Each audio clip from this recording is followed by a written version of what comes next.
রহস্যময়ভাবে দাফনের মাত্র কয়েক ঘন্টার মাঝেই কবর থেকে উধাও হয় লাশ।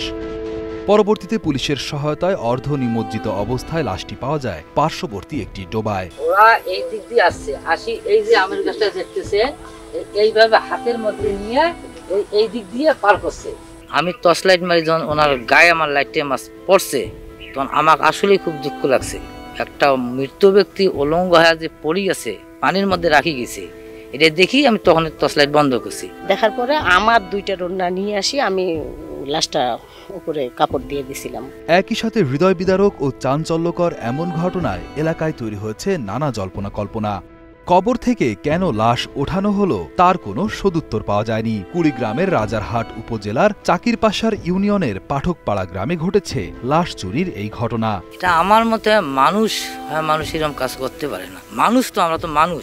এইরকম একটা লাশ উঠেছে, সে কবরও তো নামে নাই। জানা যায় উচ্চ রক্তচাপজনিত রোগে আক্রান্ত নূরজাহান বেগমকে ১ জুন সকালে কুড়িগ্রামের রাজারহাট উপজেলা স্বাস্থ্য কমপ্লেক্সে ভর্তি করানো হয়। চিকিৎসাধীন অবস্থায় দুপুর ১:১টার দিকে মৃত্যু হয় ৭৮ বছর বয়সী ওই নারীর। শনিবার কিংবা মঙ্গলবারের লাশ এটাকে যদি নেওয়া হয় বা এর কাপড় যদি পাওয়া হয় তাহলে এটাতে জাদুটোনা করা কার্যকরিতা আছে। সেদিনই মাগরিবের নামাজের পর তেঁতুলতলা জামে মসজিদ সংলগ্ন কবরস্থানে তাকে দাফন করা হয়। ওই দিন রাত ১১টার দিকে নূরজাহান বেগমের কনিষ্ঠ ছেলে নুরুল হুদা নবাব বাড়ি ফেরার পথে মায়ের কবর খোঁড়া এবং উন্মুক্ত দেখতে পান। পরিবারের সদস্য ও প্রতিবেশীদের ডেকে এনে নিশ্চিত হন যে কবর থেকে উধাও হয়েছে তার মায়ের মরদেহ। আমার মায়ের কবরের পাশে ওনার দাফনের কাপড়গুলো এলোমেলো হবে। তারপরে আমি প্রথমে মনে করছিলাম যে এটা শিয়ালের কাম হইতে পারে। পরে আমি লাইট মারলাম, কারণ না, শিয়ালের কোনো অস্তিত্ব পাইলাম না। তারপরে আমরা অনেক খোঁজাখুঁজি করছি, পরে আমরা কবরে দেখি লাশ নেই।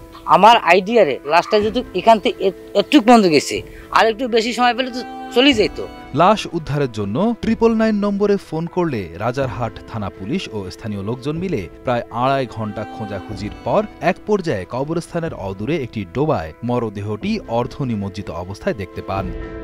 প্রত্যক্ষদর্শীদের মতে কাফনের কাপড় না থাকলেও লাশ ছিল অক্ষত। 999 ফোন দিচ্ছে। ফোন দেওয়ার পর ওই থানা পুলিশ আসছে, এসে ওরাও দেখলো লাশ। ওরাও বললো যে লাশ তো কবরে নেই। তারপরে ওরা এক পর্যায়ে তল্লাশি চালায়। তল্লাশির এক পর্যায়ে যেখানে লাশটা হয়েছে, লাশটা অক্ষতই ছিল। রাত ১:৩০টার দিকে নারী পুলিশের সহায়তায় মরদেহের সুরতহাল রিপোর্ট প্রস্তুত করে পরিবারের নিকট লাশটি হস্তান্তর করা হয়। আবার লাশ ওখান থেকে তুলে শরীয়ত অনুযায়ী গোসল, ফজরের আজানের পর, নামাজের পর, আমরা জানাজার পর আবার পুনরায় লাশ দাফন করছি।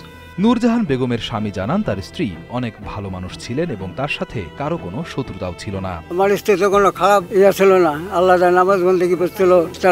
আমি তো সেইটা নিয়ে চিন্তা, আমি নিজে জানাজা করলাম। গা ছমছমে এই ঘটনায় স্থানীয়দের মাঝে কৌতূহল ও ভীতির সঞ্চার হয়েছে।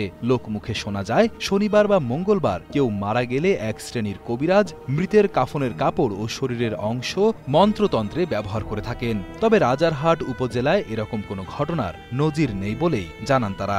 ফকির ফকরার কাম ছাড়া হয়তো কোনো এটা দেখা গেল, হয়তো কোনো যদি তার উপরে আক্রোশ থাকে, এরকমও থাকে, সেইলে তো তার জীবনে এলে নাই। তেঁতুলতলা জামে মসজিদের পেশ ইমাম মোহাম্মদ শাহজালাল মনে করেন আল্লাহর ভয় এবং পরকালের ভয় নেই এমন মানুষদের দ্বারাই কেবল এই জঘন্য কাজ হতে পারে। কোরআন হাদিসের জ্ঞান, আল্লাহর ভয়, জাহান্নামের ভয়, এগুলো যদি মানুষের ভিতরে না থাকে একজন মানুষ স্বাভাবিক এটা করতে পারে। রাজারহাট থানা পুলিশের ভারপ্রাপ্ত কর্মকর্তা মোস্তাফিজুর রহমান বলেন, ঘটনার আসল রহস্য এখনো উদ্ঘাটন না করতে পারলেও বিষয়টি নিয়ে কাজ করছেন তারা। এ বিষয়ে আমাদের গোপন প্রকাশ্য তদন্ত অব্যাহত আছে।